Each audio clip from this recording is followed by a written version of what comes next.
Speech का जो अगला क्लासिफिकेशन है प्रोनाउन, उसके बारे में चर्चा करेंगे। अब तक हमने नाउन के बारे में पढ़ा और अगला पार्ट ऑफ स्पीच जो है वो है प्रोनाउन। प्रोनाउन जिन्हें हिंदी में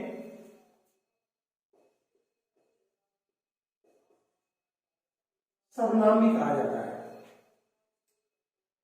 संक्षिप्त में हम ये कह सकते हैं कि वे शब्द जो संज्ञा के स्थान पर काम में लिए जाते हैं वे सर्वनाम कहलाते हैं। अंग्रेजी में यदि हम इनकी डेफिनेशन पढ़ें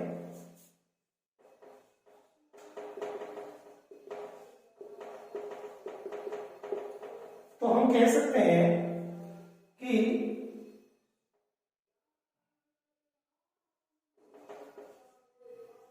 any word used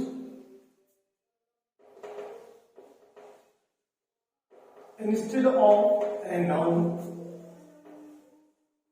or a noun phrase is called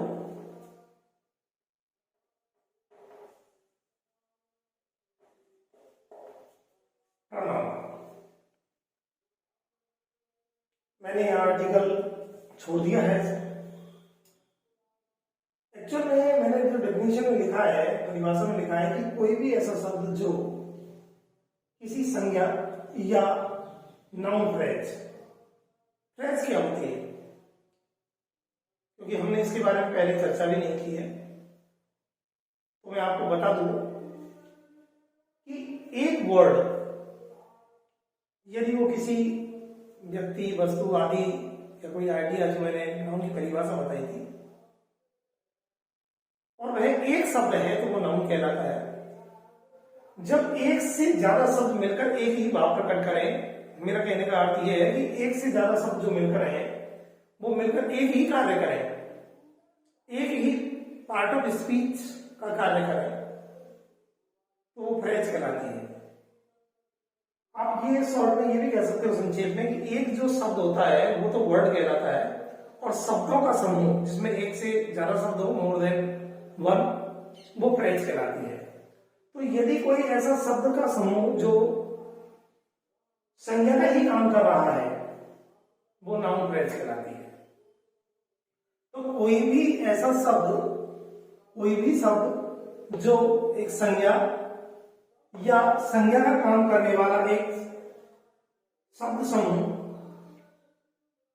यदि किसी संज्ञा के स्थान पर काम में लिया जाता है, कोई भी संज्ञा या संज्ञा का काम करने वाला शब्द समूह के स्थान पर यदि कोई शब्द काम में लिया जाता है तो वह शब्द प्रोनाउन कहलाता है। दूसरे यूं भी कह सकते हो आप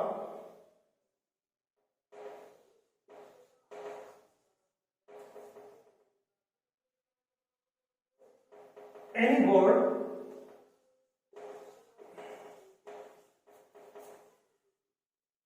this is used instead of a noun is called a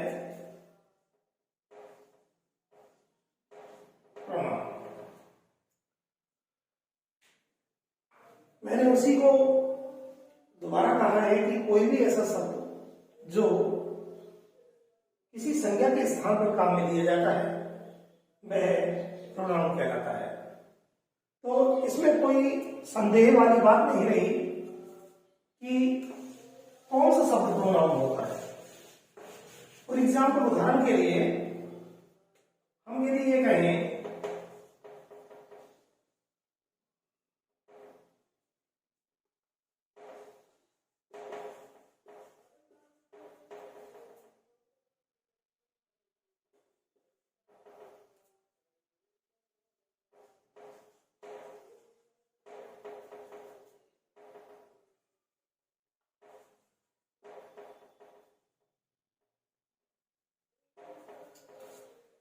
suppose करिए मैंने ये वाक्य लिखा है कि राम वेंट होम, राम घर गया, वह विदेश भी गया। यहां पर आप देखिए मैंने एक वर्ड यूज किया ही, और ये ही मैंने किसके स्थान पे यूज किया है? राम। अर्थात मैं यहां पर राम यूज कर सकता था, लेकिन बार बार नाउन को भाषा के अंदर प्रयोग करने से भाषा जो है उसमें कुछ अटपटा सा लगता है। भाषा जो है उसमें आपको ऐसा लग रहा है, कुछ खींच सी महसूस होती है कि अपने एक ही शब्द को बार बार यूज करें। तो एक्चुअल में प्रोनाउन की जरूरत तभी पड़ी कि हम नाउन की रिपीटिशन को क्या कर सकें भाषा में नाउन की जो रिपीटिशन है, बार बार जो हम संज्ञा का प्रयोग करते हैं उसको क्या कर सकें?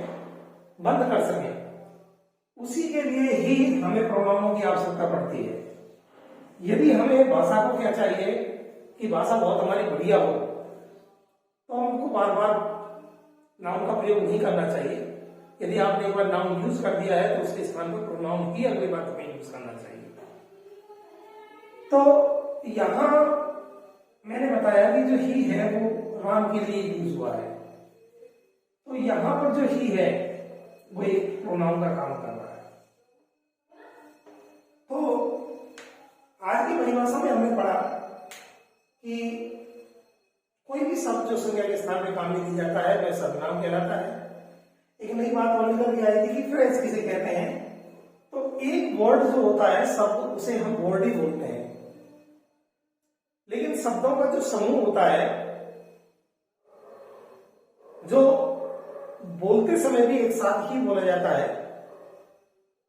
और वे दोनों या एक से ज्यादा जो शब्द है वो दोनों या दो से ज्यादा जो भी हैं वो सारे के सारे मिलकर और एक ही बात प्रकट कर रहे हैं। अर्थात वे सब मिलकर अपने अर्थ का जो वो अर्थ देना चाहते हैं उस अर्थ की पूर्ति कर रहे हैं। फॉर एग्जाम्पल आप देखिए माई फादर। माई फादर जो है इसमें आपके दो वर्ड हैं, और ये दोनों वर्ड जो हैं वो संज्ञा का काम कर रहे हैं। ये नाउन फ्रेज है। कहने का मतलब यह है कि आप इनको अलग नहीं कर सकते। आप ये नहीं कर सकते माई अलग है और फादर अलग है। आपने देखा होगा हम बोलते समय बोलते हैं गुड मॉर्निंग, गुड इवनिंग, ये भी फ्रेज है, एक साथ बोली जाती है, एक साथ ही अर्थ निकालते हैं। ऐसा नहीं है कि आप गुड अलग बोले और इवनिंग अलग बोले, गुड अलग बोले मॉर्निंग अलग बोले। ये फ्रेजेस है। आपने देखा होगा फ्रेज कई प्रकार की होती है। जैसे आपने देखा होगा आप प्रेजेंट कंटिन्यूअस टेंस के अंदर इसे वर्ब की आईएनजी वाली फॉर्म लगाते हैं आप, जैसे इज गोइंग, ये वर्ब फ्रेज है, ये भी फ्रेज है।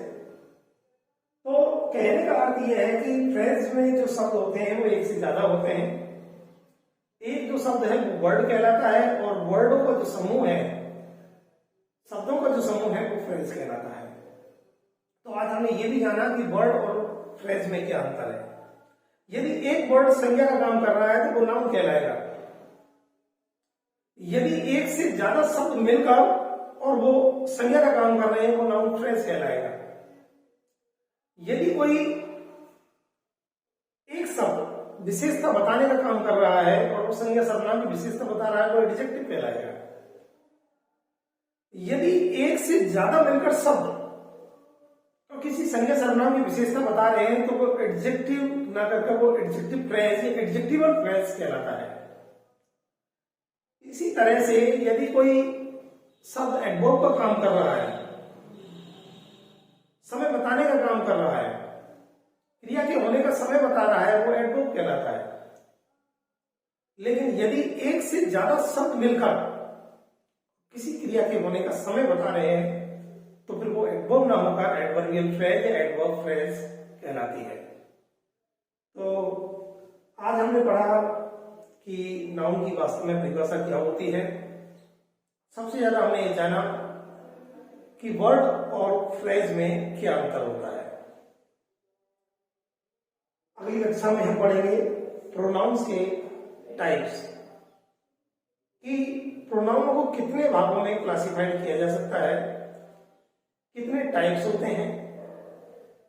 तो आज के लिए ही इतना।